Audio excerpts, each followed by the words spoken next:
Hey everybody, hello, hello.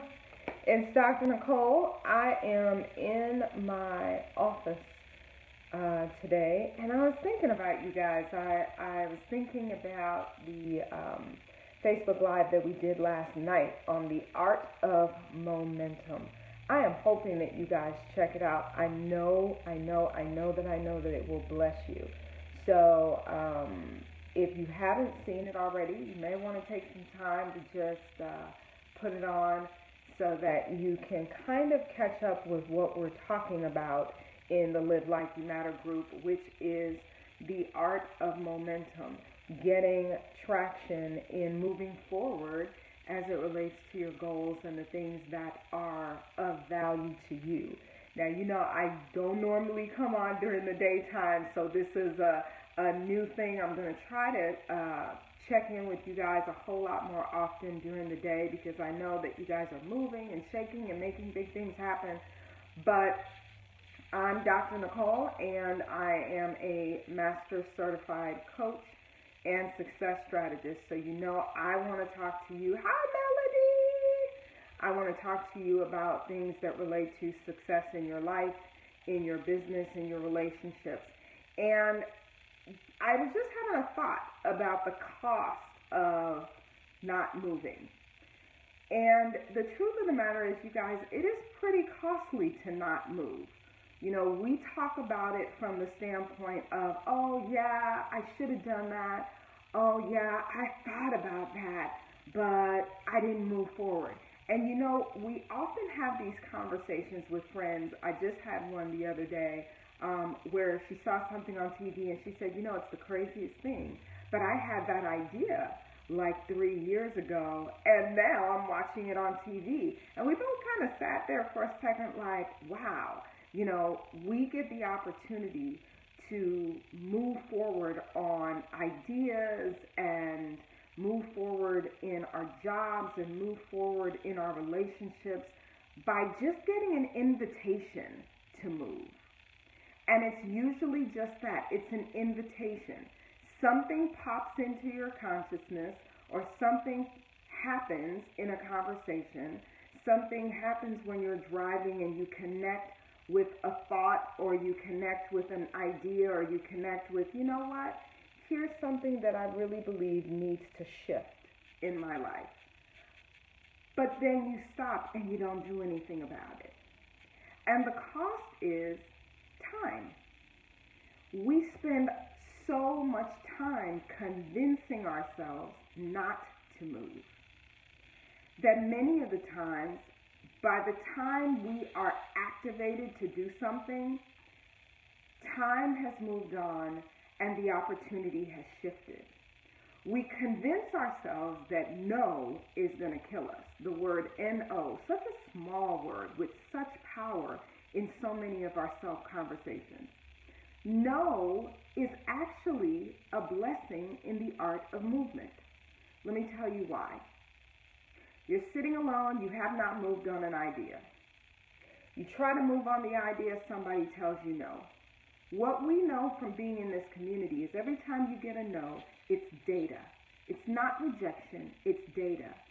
And if there are going to be 10 no's before you get to your yes, which is number 11, you are now one no down, 9 more to go. This means you are further forward than where you started. So every aspect of the movement journey is going to bring you more of what you need to get to the destination.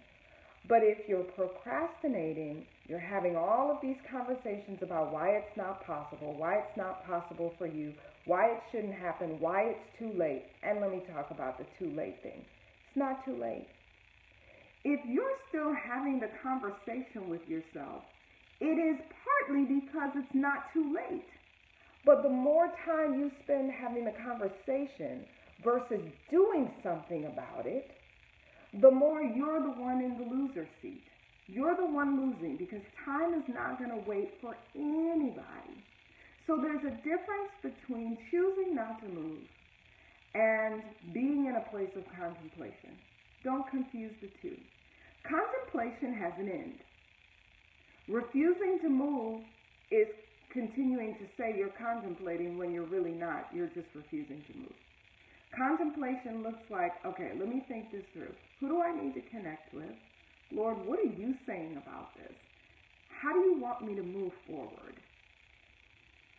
What's my strategy? What should be the first thing that I do? Okay, I'm going to pray about that a little bit more, and I'm going to see what comes to me. I'm going to take a couple days and see what comes to me. Then in a couple of days, assessing what has come to you, and then moving out there to see what opportunities lie ahead. Refusing to move is staying in a place of being passive or staying in a place of not acting. We talked about it in the art of movement, the verbs, got verbs.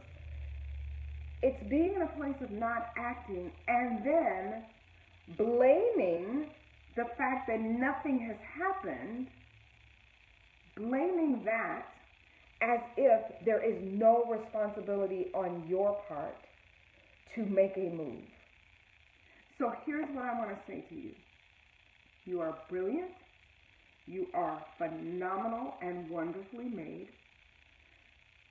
Most of the things that come to you, I'm going to change that. All of the things that come to you are either for you to move and get further traction and clarity or result in that thing, or it's for you to learn.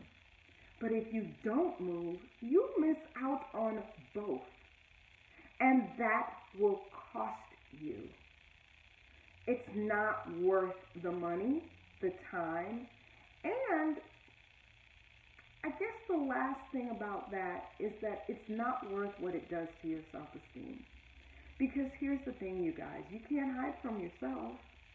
So you know when you have not moved on something that you were supposed to. You know when you have not activated your mind, body, and spirit to go after something that you were supposed to.